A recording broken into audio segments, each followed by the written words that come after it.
There are moments in your life that arrive disguised as something ordinary, like a Tuesday night or a casual question between friends. They don't announce themselves with thunder or fanfare. They slip in through the quiet spaces, through the pauses in conversation, and it's only much later, when you look back, that you realize the entire axis of your world tilted in that single, unceremonious instant. For me, that moment was a question, whispered into the dim light of my living room, freighted with a curiosity so potent it felt like a physical weight. It was the moment the fragile architecture of our friendship, which I had so carefully constructed and maintained for years, began to show its first beautiful, terrifying cracks. A question I had spent half a decade hoping for and dreading in equal measure, because I knew, with the certainty of a man who has memorized every line and shadow of another's face, that I would not be able to lie. But he didn't even give me the chance to try. He asked, "What does it feel like to kiss a guy?" And then he leaned in before I could answer. To understand the seismic impact of that question, of that single, hesitant movement, you have to understand the geology of our friendship. You have to understand Alex. We met in college, two celestial bodies pulled into an unlikely orbit. I was a quiet planet, content in my own atmosphere, studying the world through the aperture of a camera lens.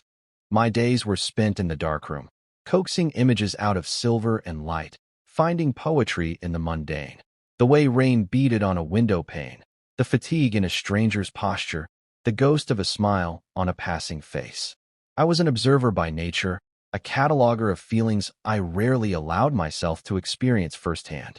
My world was one of careful composition, of controlled exposure. I was safe behind the viewfinder, a perpetual, silent witness. Alex was a supernova. He exploded into every room, all bright energy and easy laughter, a constellation of friendships trailing in his wake. He was a software engineering major, a pragmatist who spoke in code and logic, but he moved through the world with an athlete's grace and an artist's charisma. People were simply drawn to him. He had a gravitational pull that was impossible to resist, and for some reason, its trajectory led him directly to me. We were paired as lab partners in some dreadful, mandatory science elective, a class neither of us wanted to be in. He found my meticulous, color-coded notes endlessly amusing, and I found his ability to charm our professor into deadline extensions both infuriating and miraculous. Our friendship shouldn't have worked. It was a study in contrasts. He was the booming symphony. I was the single, sustained note humming underneath. He was the open sea. I was the quiet, sheltered harbor. Yet, it did work. It worked because beneath his brilliant, extroverted surface, Alex possessed a stillness that few people ever saw. And beneath my guarded quiet, there was a deep well of feeling he seemed uniquely capable of recognizing. He never tried to pull me out of my shell. Instead, he would simply sit with me inside it, perfectly content with the silence.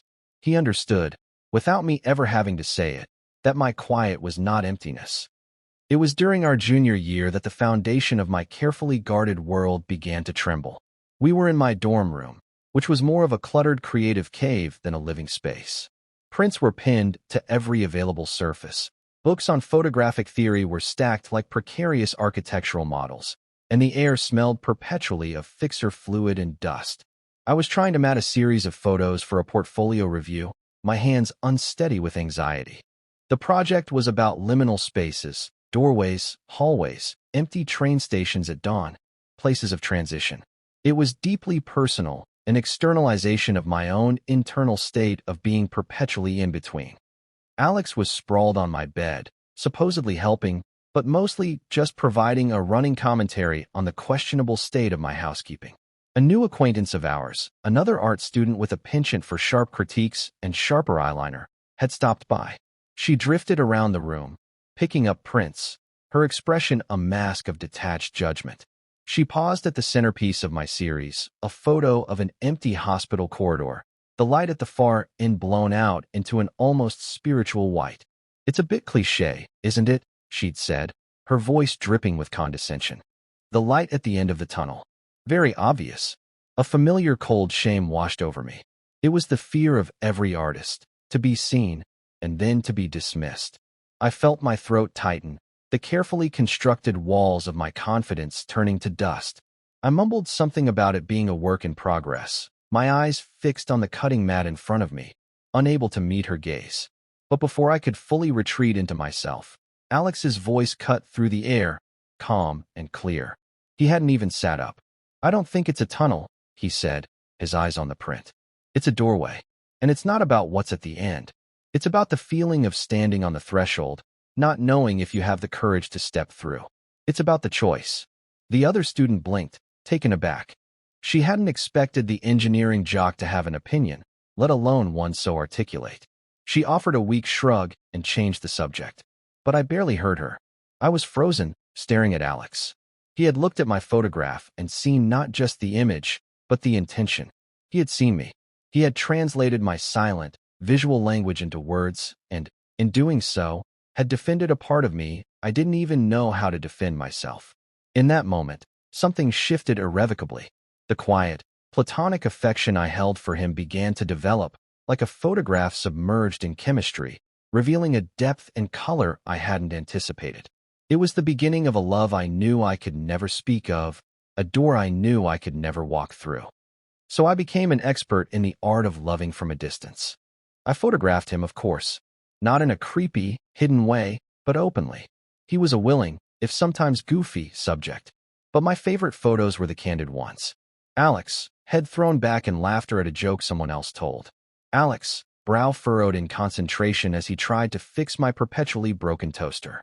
Alex, asleep on my couch, his face unguarded and peaceful, the usual energetic spark banked to a soft glow. I was archiving our friendship, but I was also archiving my love, tucking it away in negatives and contact sheets, a secret history written in light and shadow. He dated, of course. He fell in and out of love with a series of bright, lovely women who were all, in their own way, perfect for him. I was the steadfast friend, the one he came to for advice, the one who listened to him dissect first dates and plan anniversary dinners. I was the one who met Sarah. She was a landscape architect, as vibrant and full of life as he was. They fit. Their energies matched, their laughter harmonized. I liked her genuinely, and I hated it. I hated the ease with which she could slide her hand into his, the casual way she would rest her head on his shoulder, the public claims she could make on his affection. Each gesture was a small, sharp reminder of the boundary I could never cross. Being his best friend meant I had a front-row seat to his happiness, a happiness that wasn't with me. It was a unique and exquisite form of torture.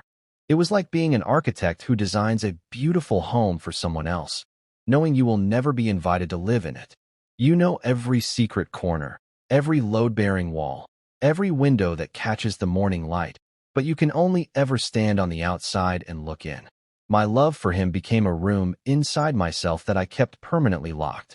I learned to live around it, to decorate the other rooms of my life so beautifully that no one would ever notice the sealed door, the silence that emanated from behind it. It was a lonely way to live, but it was the only way I knew to keep him in my life. The risk of confession was too great. The potential loss of his friendship was a cataclysm I couldn't bear to contemplate.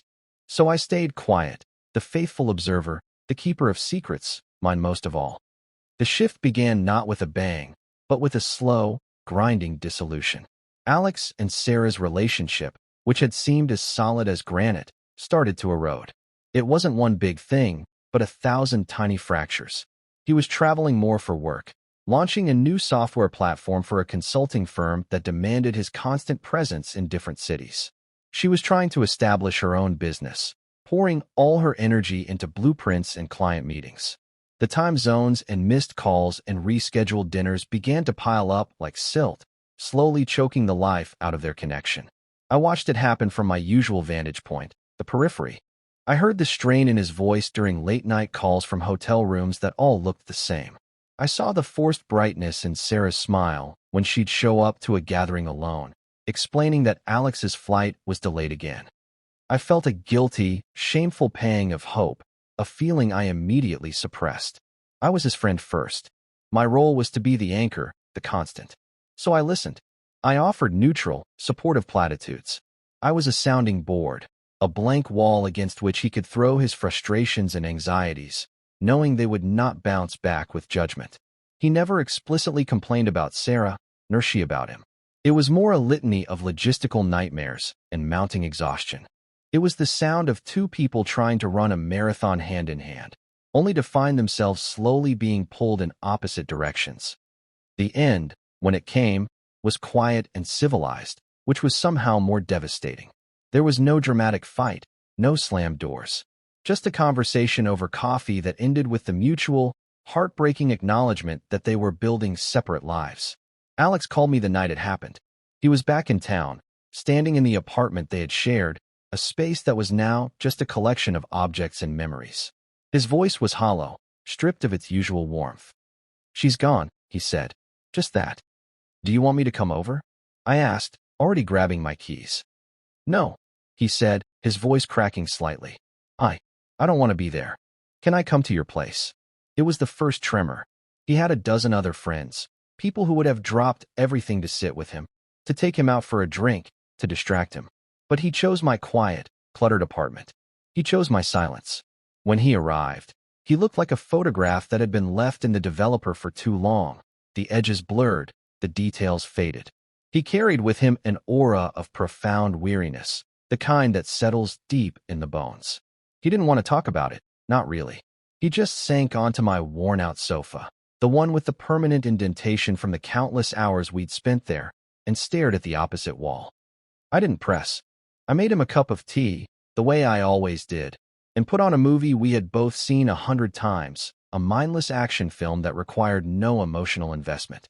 I sat in the armchair across from the sofa, keeping a careful, respectful distance.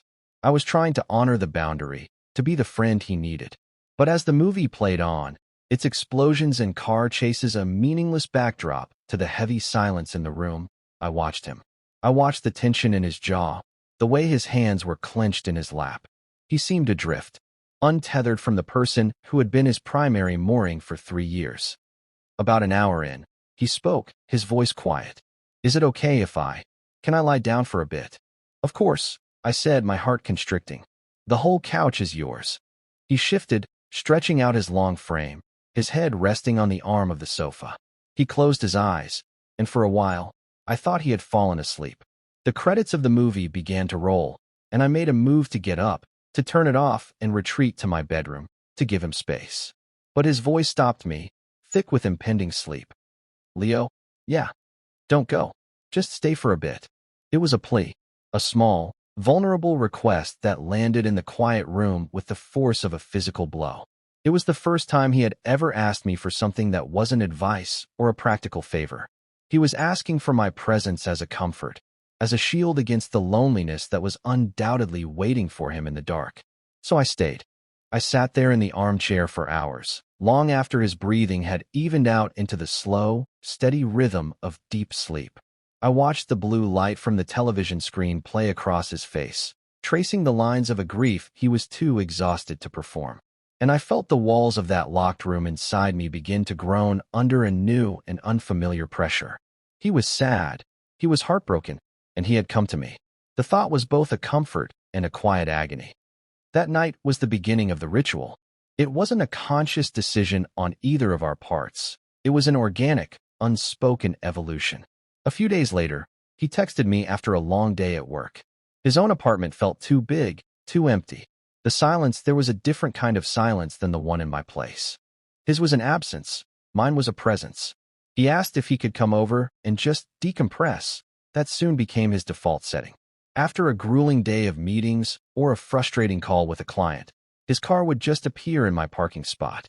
He'd let himself in with the key I'd given him years ago, drop his bag by the door, and collapse onto the sofa. Our evenings fell into a pattern. We'd order takeout. We'd watch movies or old TV shows. We wouldn't talk much about Sarah or about the breakup. Instead, we talked about everything and nothing, about work, about a funny article he'd read, about my latest photography project. It was all surface level, a carefully constructed normalcy. But underneath it, a new current was flowing. The physical space between us began to shrink, slowly, almost imperceptibly at first. It started with him shifting from the far end of the couch to the middle. Then, one night, while we were watching a particularly tense thriller, he had tucked his feet up, his legs resting alongside mine.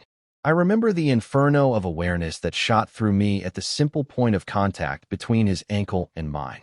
I spent the rest of the movie in a state of suspended animation, every nerve ending zeroed in on that single, innocuous touch. I told myself it meant nothing. It was just friends being comfortable. It was just Alex, who had always been a tactile person, seeking a simple, human connection in a time of loneliness. I was the safe harbor, the platonic port in a storm. To assign any other meaning to it would be a projection of my own secret hopes, a dangerous and self-destructive fantasy. I became a master of rationalization. I built a fortress of logic around my heart, explaining away every gesture, every moment of proximity. He was just tired. He was just cold. He was just sad. But the fortress began to crumble, brick by logical brick. The ritual escalated. One evening, he fell asleep during a movie, his head slumping sideways until it came to rest on my shoulder. My entire body went rigid. I could feel the warmth of his cheek through the thin fabric of my t-shirt. I could smell the faint, clean scent of his shampoo. His soft, even breaths ghosted against my neck. Every instinct screamed at me to move, to gently dislodge him, to restore the boundary. To do anything else felt like a betrayal, like I was taking advantage of his vulnerability, stealing a moment of intimacy he wasn't consciously offering. But a deeper, more treacherous part of me, the part that had been starved for this exact thing for years, whispered for me to stay, just for a minute. So I stayed. I sat there, unmoving, my own breathing shallow, my heart hammering against my ribs like a trapped bird. I was hyper-aware of everything. The weight of his head, the slight twitch of his hand where it lay near my leg, the way a strand of his hair tickled my collarbone. It was the most exquisite torture I had ever known. To have him so close, to be granted this accidental intimacy, and to know that it was a mirage, an illusion born of his exhaustion and my longing. When he finally stirred an hour later, he blinked, lifting his head slowly. He didn't pull away immediately. He just looked at me, his eyes hazy with sleep. "Sorry," he mumbled, his voice rough. "Did I fall asleep on you?" "For a little bit," I managed to say, my own voice sounding strangely distant.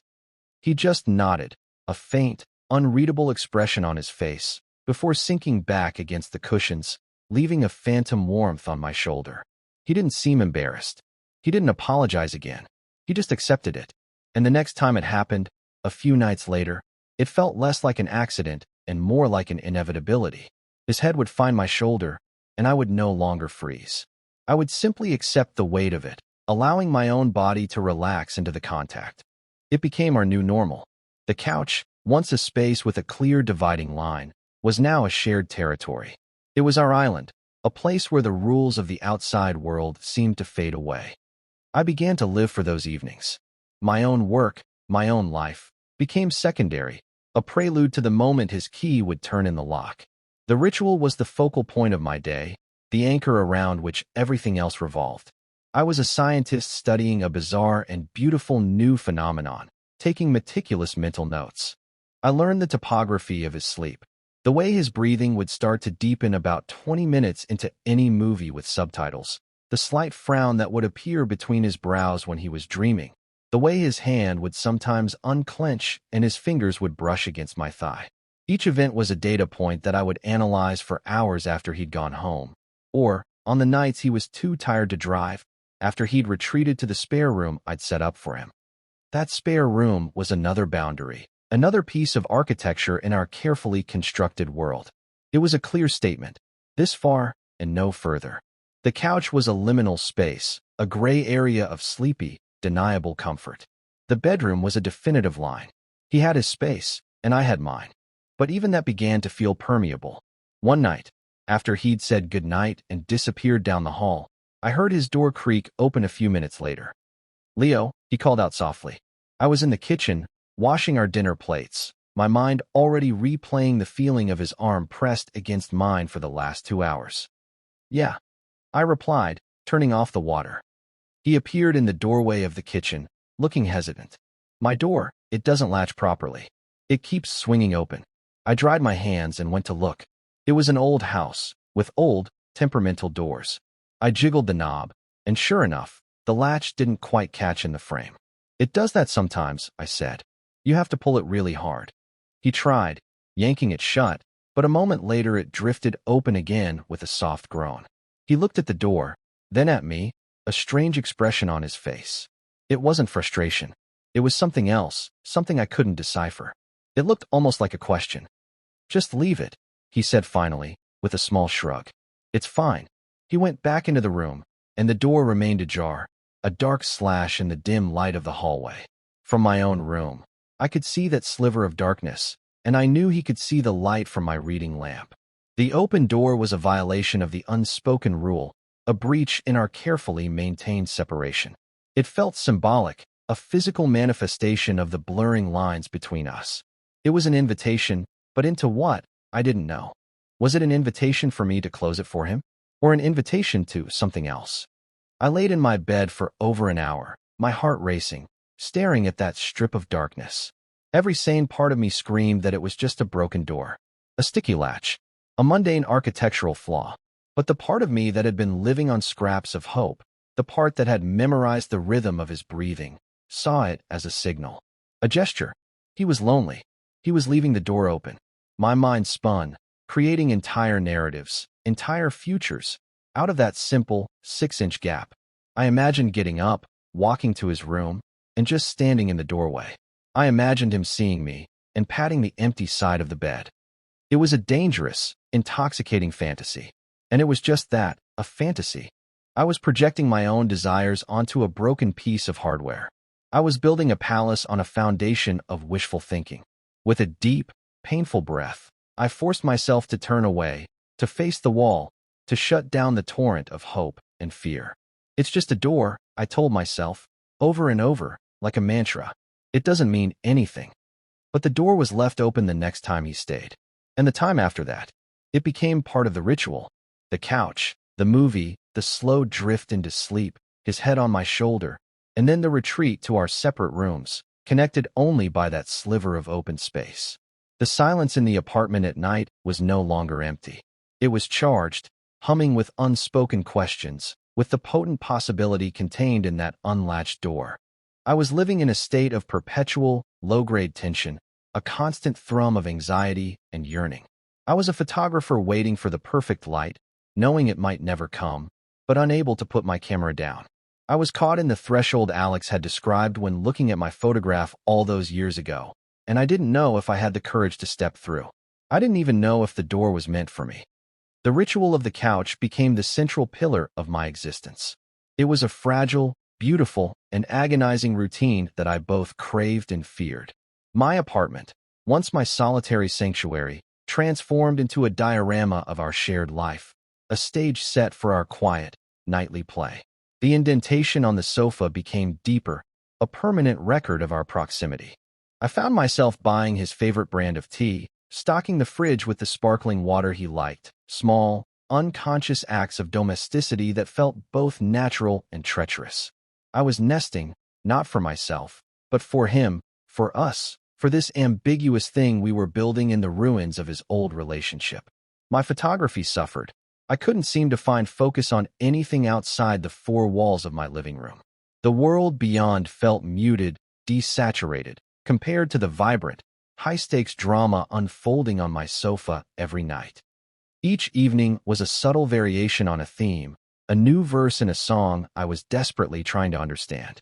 Some nights, the contact was minimal, a careful, almost formal distance maintained between us, and I would spiral into a vortex of self-doubt. I had imagined it all. It was nothing. I was a fool. On those nights, the silence was heavy, oppressive, filled with my own frantic internal monologue. I would sit rigidly, feigning intense interest in whatever film was playing, my body a coiled spring of disappointment. I was a cartographer mapping a coastline that shifted with every tide, the landscape of his affection constantly changing, leaving me disoriented and lost. Then there were the other nights. The nights that fed my hope, that watered the secret, resilient garden of my longing. Nights when he would not just rest his head on my shoulder, but actively seek it out, shifting closer with a soft sigh of contentment, as if my body was the most natural place in the world for him to be. On one such night, he was particularly exhausted, having flown back from a brutal series of meetings in Chicago. He barely spoke, just grunted a hello and melted into the sofa.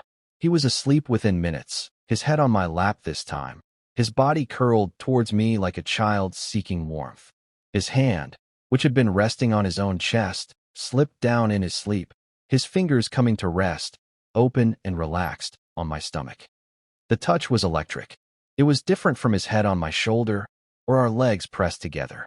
This was his hand, on me, in a place that felt shockingly intimate. My breath hitched.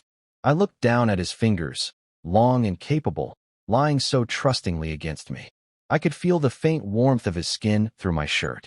The temptation to cover his hand with my own was so overwhelming it was a physical ache. It felt like standing on the edge of a cliff, the urge to jump a siren's song in my blood. To make that one small movement would be to change everything, to make a claim, to turn this passive, accidental intimacy into something active and intentional. I didn't move. I couldn't. The fear was too great. The fear of him waking up, of him recoiling, of the confusion and embarrassment shattering the fragile peace we had found. The risk of seeing revulsion or pity in his eyes was a prospect more terrifying than a lifetime of this silent yearning. So I remained a statue, a living pedestal for his slumber, my entire being focused on the gentle weight of his hand. I was a bomb disposal expert, terrified that the slightest wrong move would detonate the world. In that moment, I understood the profound difference between being given something and taking it.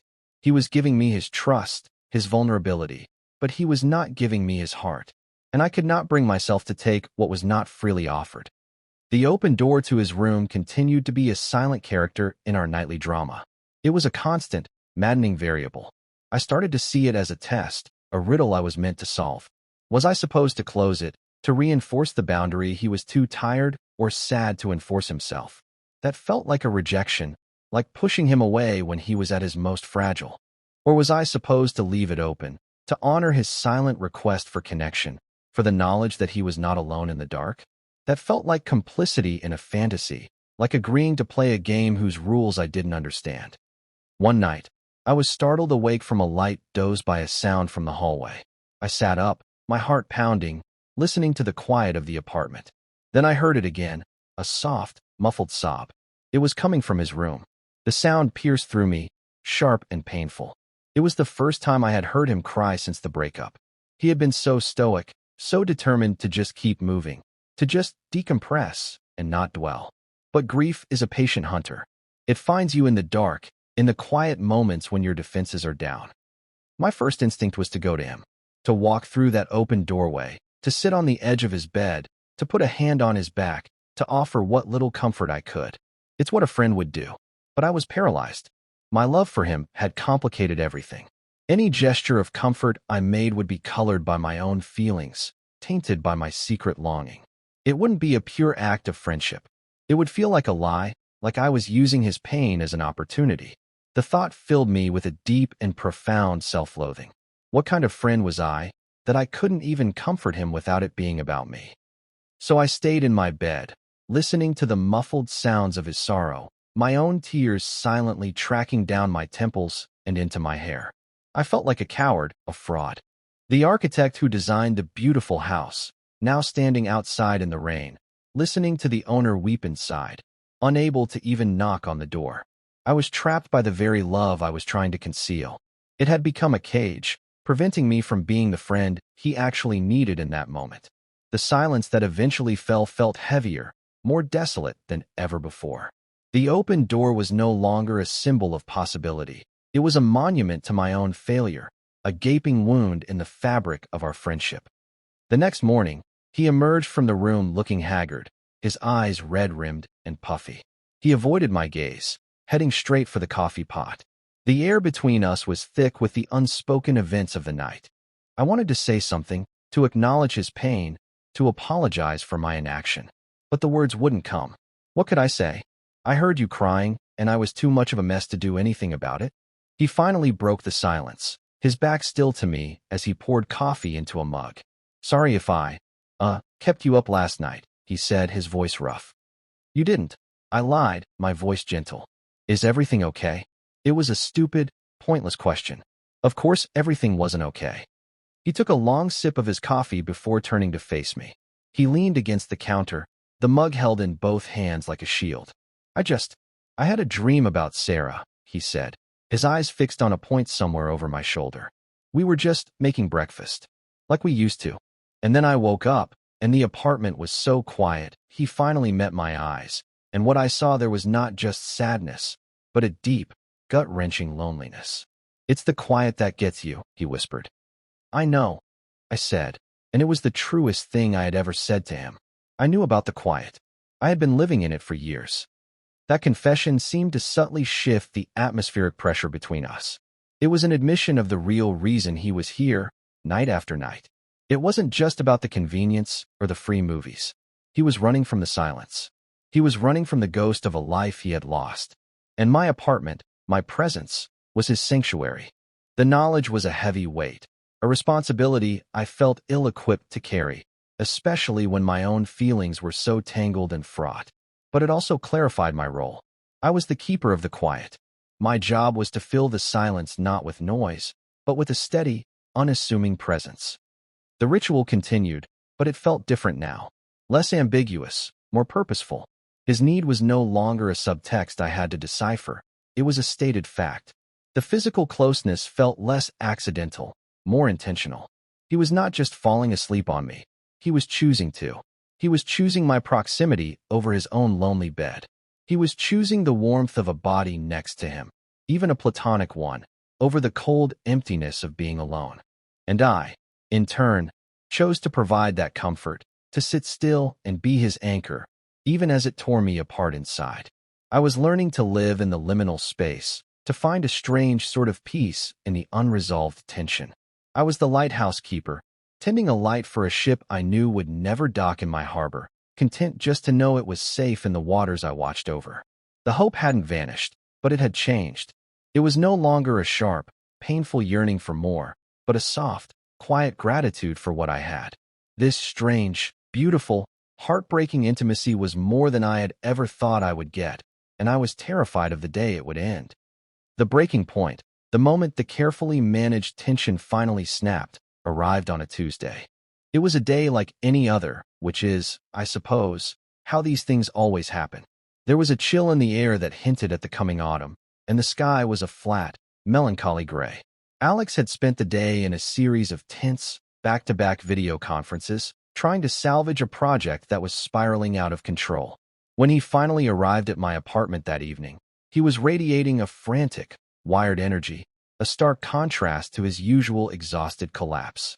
He paced my living room like a caged animal, running his hands through his hair, muttering about incompetent developers and unrealistic client expectations. I just want to turn my brain off, he finally said, throwing himself onto the couch with a groan. He scrubbed his hands over his face. I can't stop thinking. It's like 1,000 tabs are open in my head, and I can't close any of them. Let's watch the stupidest movie we can find, I suggested. Something with explosions and zero plot. He gave me a weak, grateful smile. Perfect. We settled in for our ritual, but the energy was different. He couldn't relax. He fidgeted, his leg bouncing, his fingers drumming on the cushions. He wasn't drifting off to sleep. He was vibrating with stress. About halfway through the film, he let out a frustrated sigh and shifted, turning his body completely towards me. He tucked his legs up and, without a word, rested his head back on my shoulder, but this time he went further. He wrapped an arm around my waist, pulling himself flush against my side, his face buried in the crook of my neck. My entire system short-circuited. This was not the sleepy, accidental contact of our previous nights. This was a conscious, deliberate act of seeking comfort. He was holding on to me, not just resting on me. I could feel the frantic beat of his heart against my ribs, or maybe it was my own. I could feel his breath, warm and unsteady, on my skin. My arm was trapped between his chest and my side, and after a moment of panicked uncertainty, I slowly, tentatively, rested my hand on his back. The fabric of his shirt was soft under my palm. I could feel the subtle rise and fall of his breathing, the tension in his shoulders. We stayed like that for a long time, the movie playing on, completely ignored. The explosions on screen were nothing compared to the silent detonation happening on my sofa. He wasn't asleep. His breathing was too irregular, and I could feel the occasional, shuddering sigh he tried to suppress. He was awake. He was awake, and he was holding me. The fortress of rationalization I had built so carefully was reduced to rubble. There was no way to explain this away. This was not friendship. This was something else. This was a man seeking refuge in the arms of another man, and I was letting him. I was holding him back. Slowly, I felt the tension in his body begin to dissipate. His heartbeat slowed, matching the rhythm of my own. His breathing deepened, evening out.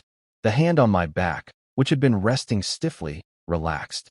I started to rub my thumb in a slow, soothing circle, a gesture so instinctive I had done it before I even realized.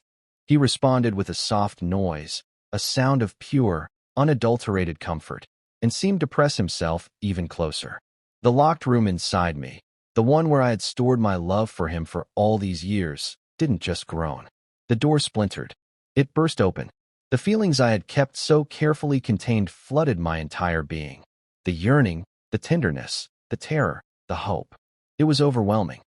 After what felt like an eternity, the movie ended, plunging the room into a dim, quiet blue. He didn't move. I thought, finally, he had fallen asleep. I was about to resign myself to spending the night on the couch, a prospect that was both terrifying and thrilling, when he shifted. He lifted his head from my neck, but he didn't pull away. He just propped himself up on one elbow, his body still pressed against mine, and looked at me. His face was only inches from mine. In the low light, his eyes were dark, deep pools of an emotion I couldn't name. The air grew thick, heavy with everything we had never said. The silence was no longer comfortable. It was electric, humming with a question that had been building for months. I could see the pulse beating in his throat. I could see the slight tremor in his hand where it rested on the cushion beside my head. He was looking at my mouth. My own heart felt like it was going to beat its way out of my chest. This was it. This was the threshold. The moment that would define everything that came after. My mind was a screaming void. I had no idea what to do, what to say. I had spent years imagining a moment like this, and now that it was here, I was completely, utterly lost. He was the one who broke the spell. His voice was a whisper, so quiet I almost didn't hear it. It was rough, hesitant, and laced with a vulnerability that stripped me bare. He asked, "What does it feel like to kiss a guy?" The question hung in the air between us, a fragile, shimmering thing. It was a clinical question, a curious inquiry, but the context, the proximity, his eyes locked on mine, turned it into something else entirely. It was a confession. It was a plea. It was a key, offered to a lock I had long since thought was rusted shut. My brain struggled to form a response. I could give him a clinical answer. I could make a joke. I could deflect. I could do 1,000 things to preserve the status quo, to retreat from this terrifying precipice. But my throat was closed. My mind was blank. All I could do was stare back at him, my own longing finally, terrifyingly, visible in my eyes. He must have seen it. He must have seen the answer there, because a flicker of something, recognition, relief, fear, passed over his face. He didn't wait for my words. He didn't give me the chance to overthink, to retreat, to build my walls back up. Then he leaned in before I could answer. His lips were softer than I could have ever imagined. The kiss wasn't passionate or demanding. It was tentative. It was a question in itself. It was hesitant, searching, a gentle pressure that asked more than it took. My eyes fluttered shut, and the universe narrowed to this single point of contact. All the years of silent observation, of pent-up longing, of carefully managed friendship, coalesced into this one, earth-shattering moment. For a second, I was frozen, caught between the shock of the reality and the weight of the dream. Then, a shudder went through me, and I responded. I met his tentative pressure with a gentle one of my own. My hand, which was still on his back, moved up to the nape of his neck, my fingers tangling in his soft hair. It was an anchor, a way to assure myself this was real. He made a soft sound in the back of his throat, a sound of surrender, and the kiss deepened slightly. It was still gentle, still achingly tender, but there was a new certainty to it. It was the feeling of a boat that has been drifting for a long time finally finding its harbor. It was the feeling of a key sliding into a lock. It was the feeling of coming home. It tasted of coffee and exhaustion and a profound, shared loneliness that was, in that moment, finally being alleviated. It was everything I had ever wanted and everything I had been terrified of, all at once. When we finally broke apart, we didn't move far. Our foreheads rested together, our breath mingling in the small space between us. I kept my eyes closed, trying to burn the feeling of his lips on mine into my memory. "Oh," he whispered, his voice thick. It was a small, simple word, but it was filled with a universe of meaning. It was surprise. It was discovery. It was revelation. I finally opened my eyes. He was already looking at me, his expression one of dazed wonder, like a man who had just woken from a long and complicated dream. I could see the reflection of my own shocked, hopeful face in his dark eyes. The silence that followed was not the tense, questioning silence of before, nor was it the empty, lonely silence he had been running from. It was a new silence.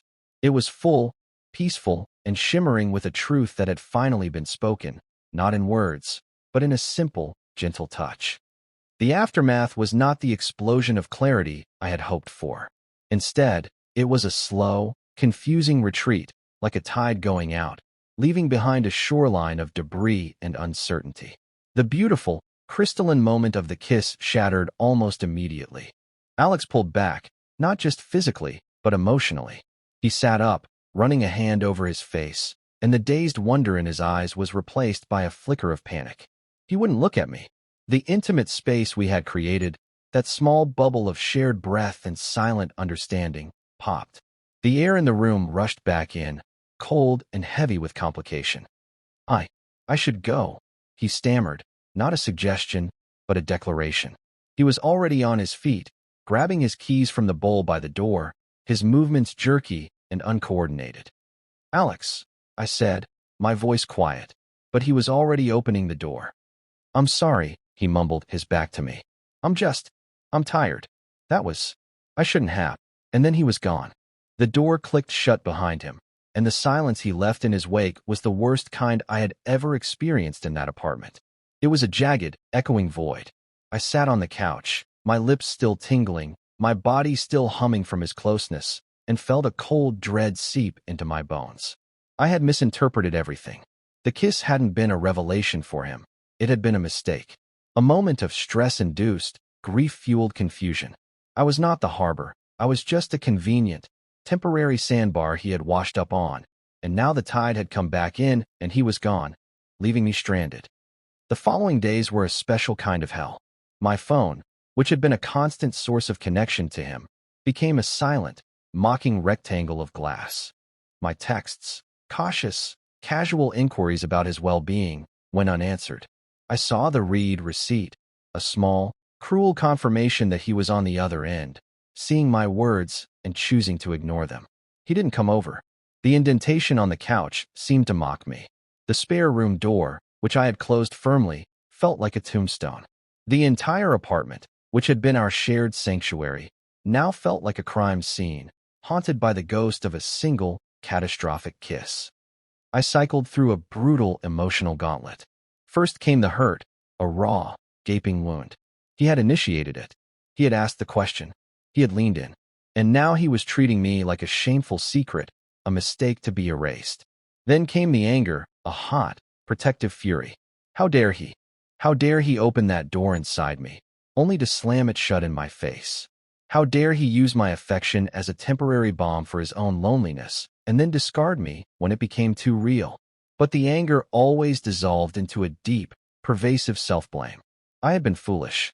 I had allowed myself to hope. I had responded to the kiss. I should have pushed him away, made a joke, protected the friendship that was now, surely, in ruins. I had been so terrified of losing him, and in the end, my own longing had become the very thing that drove him away. After a week of this agonizing silence, I couldn't take it anymore.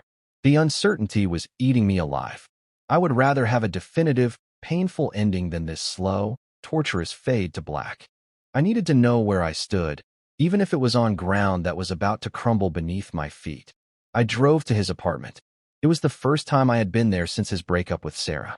Standing in the hallway outside his door felt like a massive betrayal of our unspoken agreement. He came to my territory. I did not intrude on his.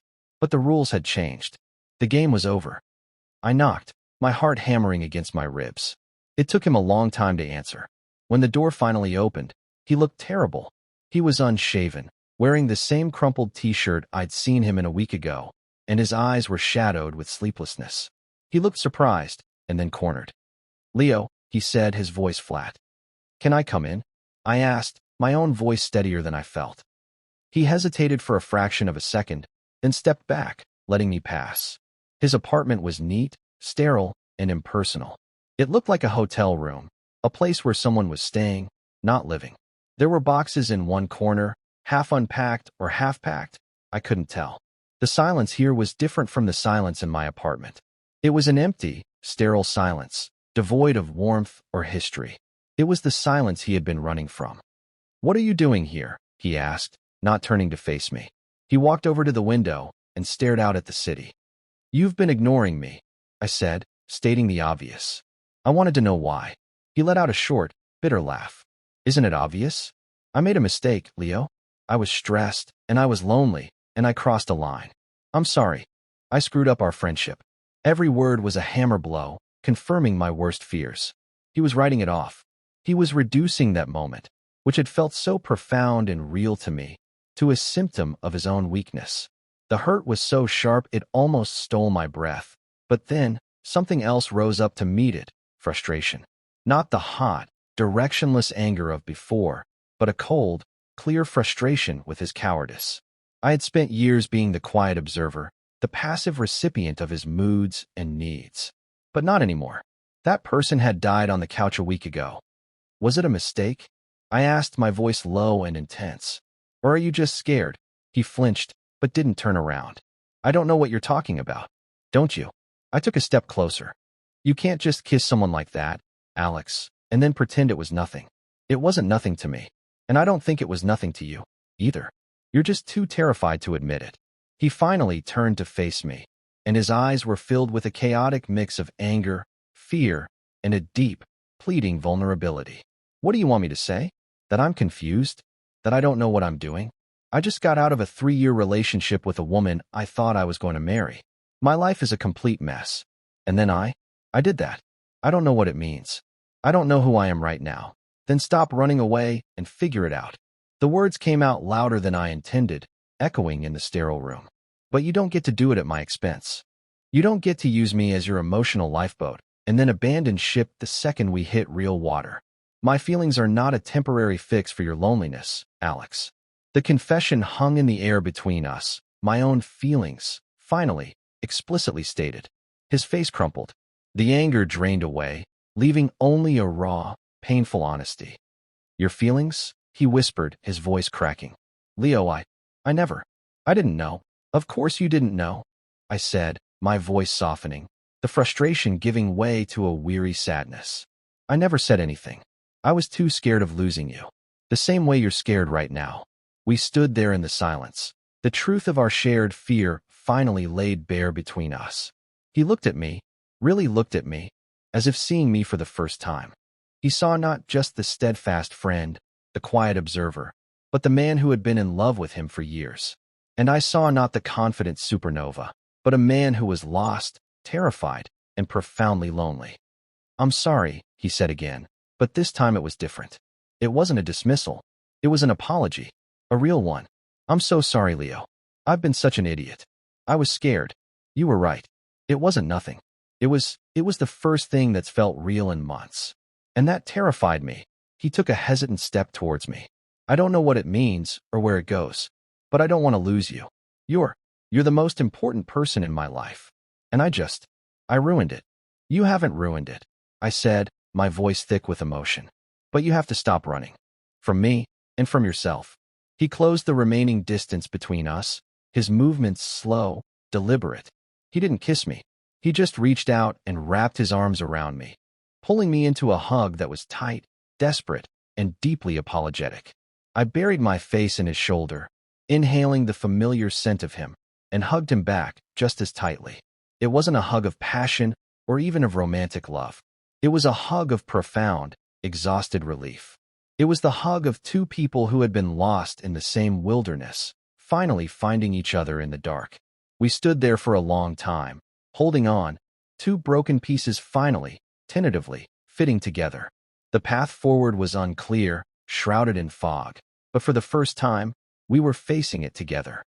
The resolution wasn't a sudden sunrise. It was a slow, gentle dawn, the light returning to the world inch by painful inch. After that confrontation in his apartment, the walls of silence crumbled, but they were replaced by a new architecture of careful, hesitant honesty. We began to talk, really talk, not about movies or work, but about us, about the kiss, about the years of my silent affection and the months of his confusing, burgeoning need. These conversations were not easy. They were awkward and halting, punctuated by long pauses as we struggled to find a language for the new territory we were navigating. Alex was a man unmoored, re-evaluating the entire map of his own heart. He admitted that his turn towards me had started long before his breakup with Sarah, as a vague, undefined yearning for the quiet and acceptance he found only with me. He confessed that the question he'd asked me, "What does it feel like to kiss a guy?" wasn't a random curiosity. It was a question he had been asking himself for weeks, a question aimed not at me, but at his own reflection. Kissing me had been an experiment, a desperate attempt to get an answer, and the answer had shaken him to his core. It felt right, and the rightness of it, in the midst of the wrongness of everything else in his life, had sent him into a spiral of panic. I, in turn, had to learn to speak. I had to unlock the room I had kept sealed for so long and let him inside. I told him about the photograph in college, the moment my friendship had first deepened into something more. I told him about the exquisite torture of watching him with Sarah, of being the keeper of his happiness while sacrificing my own. I told him about the nights I'd sat on the couch with his head on my shoulder, my body rigid with a love I was terrified to show. Laying my feelings bare like that was one of the most frightening things I had ever done. It was like showing him the undeveloped negatives of my soul, trusting him not to expose them to a light that would destroy them. He listened. He didn't interrupt. He just listened, his expression one of profound, dawning understanding, mixed with a deep, sorrowful regret for the pain his obliviousness had caused. There was no grand romantic declaration. Instead, there was a quiet, earnest promise. "I can't promise you a perfect, figured-out version of me," he said one evening, as we sat on the couch, a careful, respectful foot of space between us. "I'm still a mess, Leo, but I want to try to figure this out with you, if you'll let me." And so we began. We started over. We went on dates. Awkward, formal, first dates. Coffee. A walk in the park. A visit to a museum. It felt strange, almost comical, to be courting the man whose breathing patterns I had memorized. But it was necessary. We were rebuilding our relationship from the foundation up, this time with all the cards on the table. We were learning to be with each other in this new context, without the safety net of plausible deniability. The physical intimacy was slow to return. We were both gun-shy, terrified of moving too fast, of misreading a signal. A hand brushed against another during a walk, a shoulder pressed against another in a movie theater. Each small touch was deliberate, intentional, and freighted with a new, acknowledged meaning. The couch ritual returned, but it was different. We would still watch movies, but he no longer used my shoulder as a pillow. Instead, after a few weeks of this careful dance, he simply reached over and took my hand. He laced his fingers through mine, his thumb stroking the back of my hand, and we sat like that for the entire film. It was a simple gesture, but it was more intimate than any of the sleepy, ambiguous cuddles that had come before. This was a choice. This was a statement. This was him, awake and aware, choosing to connect with me. The open door to the spare room became a thing of the past. He still stayed over some nights, but now, when he said goodnight, he would pause at my bedroom door. The first time he did it, he just stood there, a question in his eyes. My heart hammered in my chest. This was another threshold, another choice. I gave him a small, gentle smile and patted the empty side of my bed. The relief that washed over his face was a beautiful thing to see. He walked in, closing the door quietly but firmly behind him, and we slept in the same bed for the first time, not touching, just two bodies sharing a space, the silence between us peaceful and content. The door was closed. The boundary had been redrawn, and we were finally on the same side of it. There are moments in your life that arrive disguised as something ordinary, and then there are the moments that follow, the quiet, deliberate moments of choosing to build something new in the space that has been cleared. Our beginning was not a single question on a Tuesday night. It was the 1,000 choices that came after.